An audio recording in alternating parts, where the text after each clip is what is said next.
নমস্কাৰ বন্ধুসকল, online voter ID card কেনেকৈ ডাউনলোড কৰিব অৰ্থাৎ ইলেক্ট্ৰনিক ভোটাৰ আই কাৰ্ড আপুনি অনলাইন কেনেকৈ ডাউনলোড কৰিব তাকে দেখুৱাবলৈ গৈ আছোঁ। সৰ্বপ্ৰথমে আপুনি গুগলত গৈ ECI লিখি যেতিয়া সাৰ্চ কৰিব, ইলেকশ্যন কমিশনৰ অফিচিয়েল ৱেবছাইটৰ লিংক আপুনি ইয়াত দেখি পাব। তলত লগইন অপশ্যন এটা পাব, লগইন লিংক, ইয়াত আপুনি ক্লিক কৰিব। লগইনত ক্লিক কৰাৰ পিছত আপোনাৰ যিটো মোবাইল নাম্বাৰ দি আপুনি ৰেজিষ্টাৰ কৰিছিলে মোবাইল নাম্বাৰ নতুবা আপুনি এপিক নাম্বাৰ দিও লগইন কৰিব পাৰে। ইয়াত এণ্টাৰ কৰিব, পাছৱৰ্ড এণ্টাৰ কৰিব, কেপচা ফিলআপ কৰি ৰিকুৱেষ্ট OTP কৰি আপুনি লগইন কৰি ল'ব।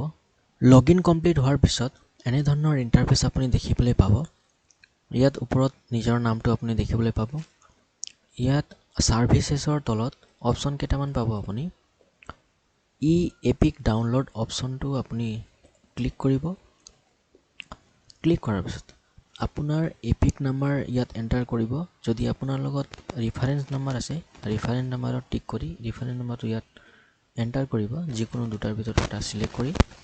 তাৰপিছত ষ্টেটৰ পৰা আপোনাৰ ষ্টেটটো সিলেক্ট কৰিব। ইয়াত সাৰ্চত ক্লিক কৰিব। সাৰ্চত ক্লিক কৰাৰ পিছত আপোনাৰ এপিক নাম্বাৰ, আপোনাৰ নাম, relatives name, state, assembly constituency, আপোনাৰ মোবাইল নাম্বাৰ, সকলোখিনি ডিটেইলছ ইয়াত অট'মেটিকেলি আহি যাব তলত। তাৰপিছত তলত অকণমান স্ক্ৰল কৰিব। স্ক্ৰল কৰাৰ পিছত চেণ্ড OTP বুলি অপশ্যন এটা পাব। ইয়াত আপুনি ক্লিক কৰি দিব। আপোনাৰ যোনটো ৰেজিষ্টাৰ্ড মোবাইল নাম্বাৰ আছে তাত এটা OTP পাব। OTPটো এই বক্সত ফিলআপ কৰি ভেৰিফাইড ক্লিক কৰি দিব।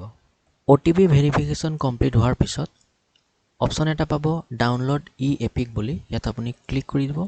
ক্লিক কৰাৰ লগে লগে এনে ধৰণৰ ইণ্টাৰফেচ আপুনি দেখি পাব আৰু আপোনাৰ যিটো ভোটাৰ কাৰ্ড হয় PDF ফাইলত এইটো ইয়াত ডাউনলোড হৈ যাব। এনেদৰে আপুনি দেখি পাইছে আৰু তলত এনেধৰণে congratulations your EPIC for the EPIC number has been successfully generated বুলি আহি যাব।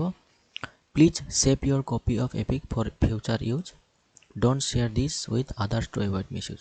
চ' এনেধৰণে ইয়াত এটা পপআপ আহি যাব আৰু আপোনাৰ কাৰ্ডটো এনেদৰে আপুনি নিজে ডাউনলোড কৰিব পাৰিব।